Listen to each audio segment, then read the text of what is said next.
Hey, welcome back to the IT office. Okay, so in this new video, I'm going to explain you this concept called VLAN leaking. So in this topology, we have PC1, we have PC2, and PC3. We have 3 switches and each PC connected to each switch. And also we have each switch interconnected to each other, okay? So let me show you first what is the IP addresses of each computer. This is very important for the demonstration we are going to do after, okay? So IP address, okay, show def ETH0, okay? Sorry about this long command, this is a Linux device. So the IP address of PC1 is 10.10.10.10/24. Let's go to PC2. Same command, IP address show def ETH0. Okay, so this PC2 has the following IP 10.10.10.20/24. And let's go to PC3. Same command, IP address show def ETH0, which is ETH0 is the interface connected to the network, as you see in the diagram. Okay, so this one has the IP 10.30/24. So each PC belongs to the same network. Okay, so let's ping from PC1 to PC2. So ping is successful. Now to PC3 is also successful. Now you will tell me what is the problem with this if everything is working just fine. Okay, so let me show you the configuration of each port. So let me run, let me run show interface status in switch 1. Okay, now look at the topology. Gigabit 00 in the topology is the connection between switch 1 and switch 2. It's connected and it's in access mode, and the access VLAN is 11. And Gigabit 01, which is a connection to PC1, is connected also as an access port associated with VLAN 11. Okay, now let's see switch 2 running the same command, show interface status. Gigabit 00, Gigabit 01, Gigabit 02, these 3 in the diagram are connected to VLAN 22 as an access port, okay? And same for switch 3, okay? So let's see the command. Okay, so Gigabit 00 and 01 connected and associated to VLAN 33. So let's go to the topology now. So this is an access port, this is an access port, this is an access port. Here, this also an access port and access port everywhere, okay? But keep in mind, they are associated with different VLANs. So here will be VLAN 11, VLAN 11, VLAN 22, VLAN 22, VLAN 22, 22, and here is 33, here is also 33. Okay, so you probably are asking yourself, why is this important, right? Because from the first sight, you see that everything is okay, ping is working, but you see different VLANs associated to and different switches to different ports that are interconnecting those VLANs, okay? So the main problem with this is that we don't have the standardization in the VLAN across the switches. And some scenarios where this problem happens is, for example, if you have different companies, let's say company 1, company 2, or company 3 interconnected between each other, sharing specific services. let's say this is a server instead of a regular PC, and they are sharing services, okay? And they don't have the VLAN standardization because they are using access port and any local VLAN that they decide to use on their own. Now, when this becomes a problem, well, think about at the following scenario. Think about this following scenario. Let's say you want to share a new service from your network, but let's say this is in a different VLAN. Let's say this is in a VLAN 44, right? So, since this is a VLAN 44 and this is an access port associated to VLAN 11, this traffic won't cross from switch 1 to switch 2. So keep in mind, in the current topology, when the packet, let's say we're pinging from PC1 to PC3, right? So when the packet leaves PC1, it doesn't have any tag. So when we're talking about tags, we are talking about 802.1q, which is the tagging protocol, or maybe you know it as trunking in Cisco. Okay, so we're not doing any tagging, so the packet doesn't have any tag. This port is associated with VLAN 11 as an access port, so it's not expecting any tag.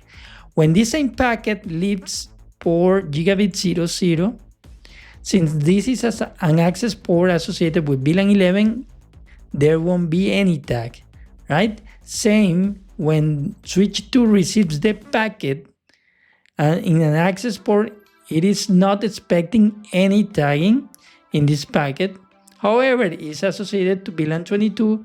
When this traffic leaves gigabit 02, it's also associated with VLAN 22. But remember, access port don't do tagging, okay? So this traffic is not tagged, okay? So this is basic MAC address forwarding, as you remember from the previous video.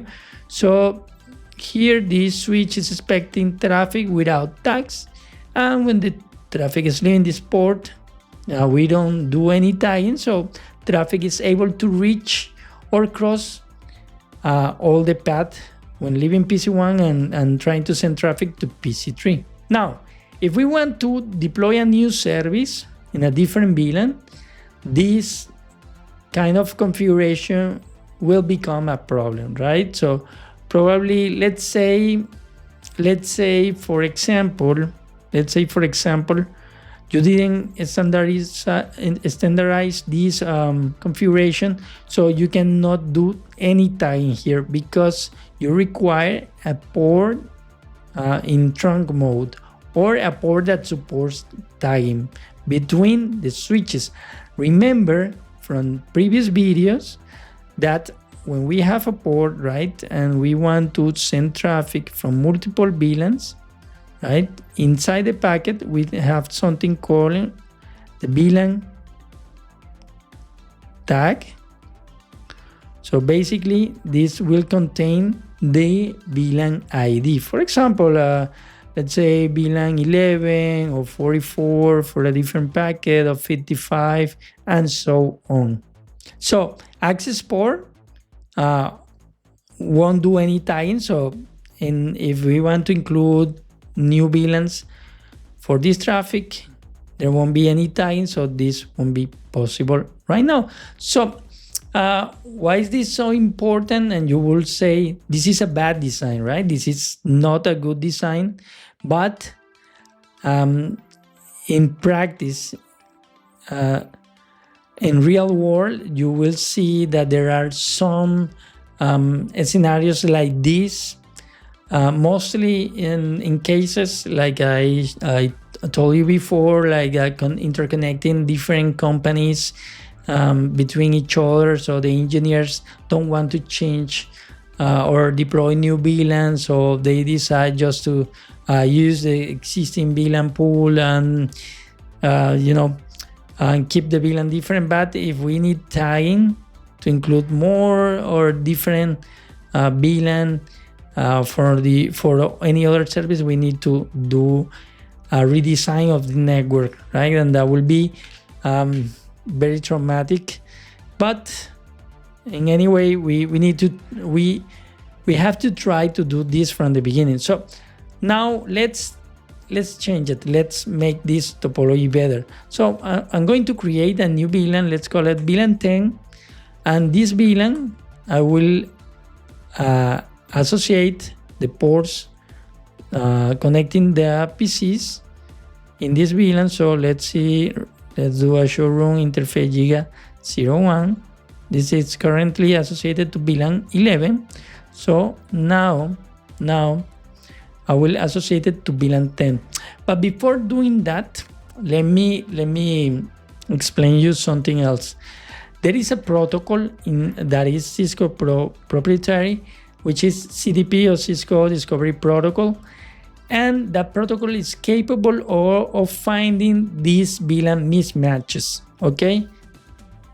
So the problem with that is, since it's a protocol for Cisco or Cisco gear, if you have different vendors and multi-vendor switching infrastructure, that won't work, right? Because usually we use LDP neighbors, LDP protocol to check on our neighbors, but in this case I disable CDP. But let me show you how CDP is able to identify these mismatches before fixing the topology. So let me enable CDP on each switch.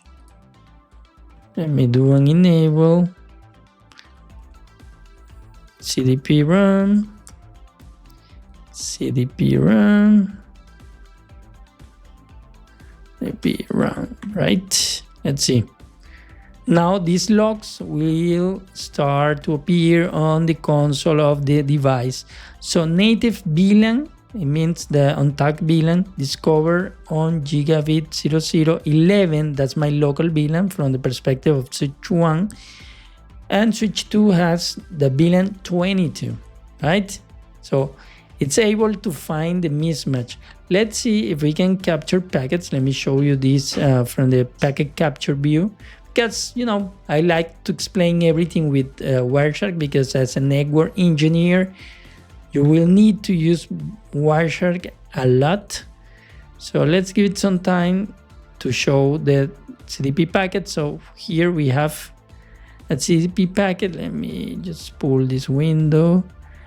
So here you will see native VLAN 11. So switch 1 is telling switch 2 that it has VLAN 11 on gigabit 00, and also switch 2 is sending messages to switch 1 and it's telling that native VLAN or the untagged VLAN is VLAN 22. So that's pretty interesting.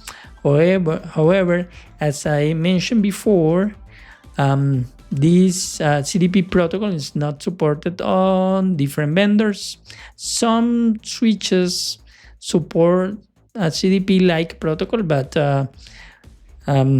that's not very common. Okay, so let's now configure the VLAN. So we said VLAN 10. I'm going to configure gigabit 01 in VLAN 10, switch port access VLAN 10. VLAN 10. Now let's default interface Giga 00, and then let's configure gigabit 00 as a switch port mode trunk. Remember, these old switches support .1Q and support ISL protocols, as I mentioned in the previous video. So that's why I need to select .1Q. Probably in newer switches, you only need to configure the mode as trunk. So let's see the final configuration here. 01 access in VLAN 10 and 00 mode trunk. Okay. And we have a new VLAN. Let's say to standardize the VLAN for these shared services. Okay. So another scenarios when this topology is common is when you are probably let's say this is a different company and is